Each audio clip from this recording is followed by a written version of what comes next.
Hello, everyone.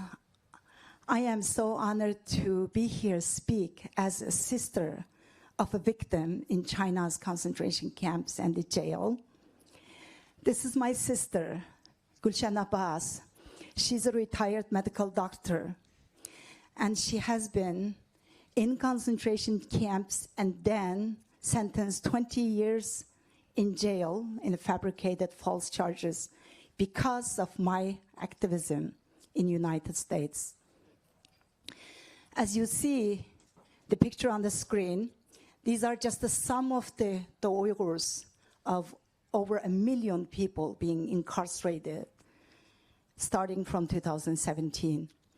My husband's entire family went missing. His parents, siblings, their spouses, and 14 of his nieces and nephews. September 2018, I participated in a public panel at Hudson Institute in one of the think tanks in Washington, D.C., to talk about China's mass incarceration. 5 days later, they took my sister from her home and made her disappear. This is my homeland. We call it East Turkestan, and Chinese government calls it Xinjiang, which means new territory. It's a home for around 20 million Uyghur Turkic Muslim population. The land is size-wise about 1/6 of entire China and like 4.3 times of Norway. Currently, my homeland is the most sophisticated police state in the world. And cameras with facial recognition softwares monitor Uyghur people's daily lives. And surveillance are fit to show coverage at all kinds of places like mosques, schools, shopping places, cars.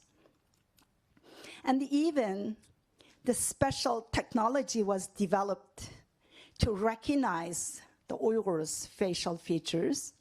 And by default, it's set as the Uyghurs are suspicious because of our ethnic identity, because of the beautiful culture we have, because of the language we speak and the religion we believe. The Chinese government treats us as abnormal commodities and conducting a full-fledged active genocide today. Every street has cameras, every corner has digital checkpoints, every vehicle has GPS tracking devices and QR scanning codes at homes. Anybody on the street, you are walking around and the police can stop and take your phone, plug into the machine and check if you have been communicating with anybody in abroad, or if you have any cultural files or religious verses. All these can be the reason that you disappear the next day. The technology is also being used to suppress Uyghurs financially. The government officials can walk into the bank and they freeze the Uyghurs' assets, take Uyghurs' lands, transfer their wealth, and then they are being treated as the people who needs jobs as a poverty alleviation program. In 20 years, from 2001 till 2021, the land transfer from the Uyghur farmers to government went up, increased about 50 times. The shirt on your back, the purse you are holding, the seafood that you consume, or the car that you drive, all of them are tainted with Uyghur slaves' blood, sweat, and the tears. 13 tons of human hair. How many lives does that represent? The Uyghur peoples here from Xinjiang made it over to United States Customs and Border Patrol. But we didn't see that in the mainstream media. This is a warning sign. But everybody was just watching and doing nothing. Uyghur children are taken away from their homes, sent to state-run orphanages, also their parents are alive. About 1 million children are in the state-run orphanages. Chinese state media reported that 1.1 million Han Chinese cadres deployed into Uyghur homes live and supervise and monitor Uyghur people's daily lives. While the husbands, the most of the men taken to the concentration camps or forced labor facilities, Uyghur women are subject to sexual abuse inside of their own homes. And the special apps are being developed to conduct forced marriages of the Uyghur women to Han Chinese men. Look at her face. That's her wedding day.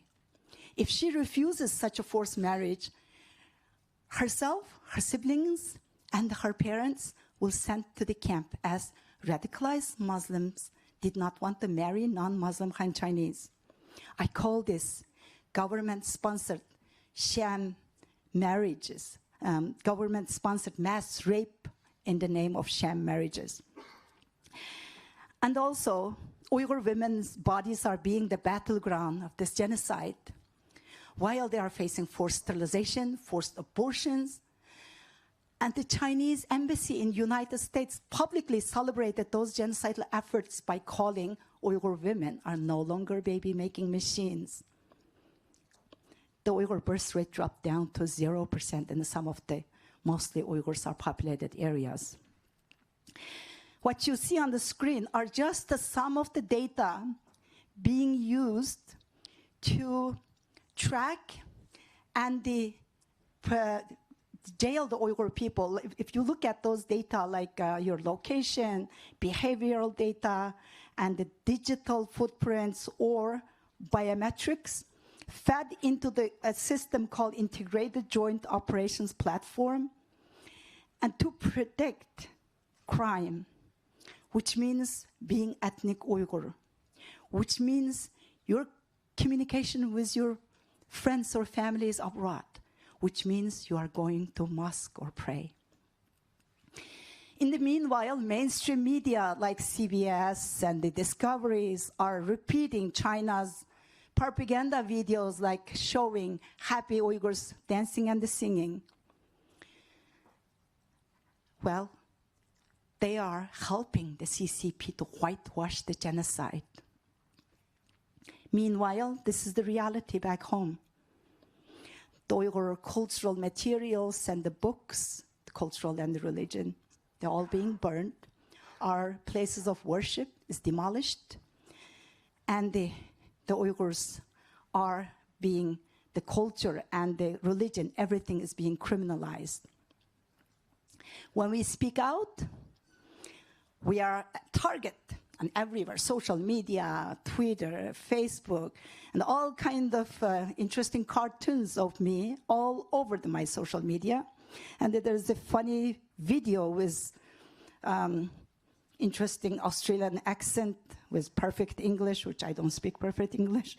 And this is actually a tweet from one of the Chinese government official, Zhao Lijuan, Deputy Director at the Foreign Ministry, tweeting and spreading libel and harassment against me, try to discredit my work.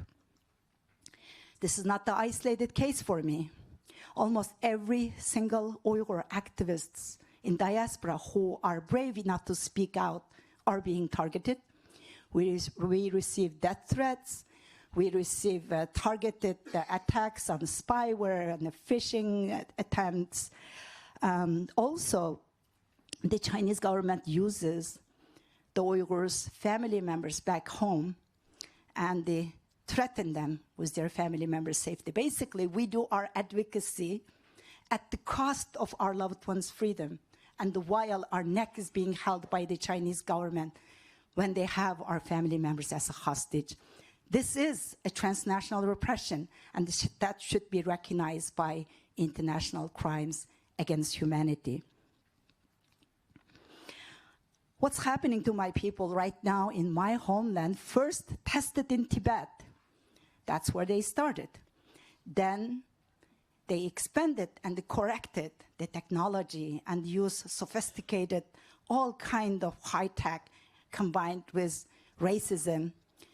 They are conducting full-fledged active genocide against my people. Then Hong Kong, now Taiwan. And everybody, all of you will be next if we don't stop China right now.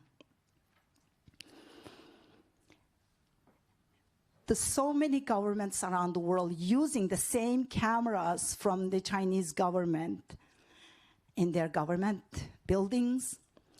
And over 50% of the African countries are using the Chinese camera systems. If you look at Central Asia, Southeast Asia, Africa, everywhere they are using China's cameras and the security systems and surveillance systems.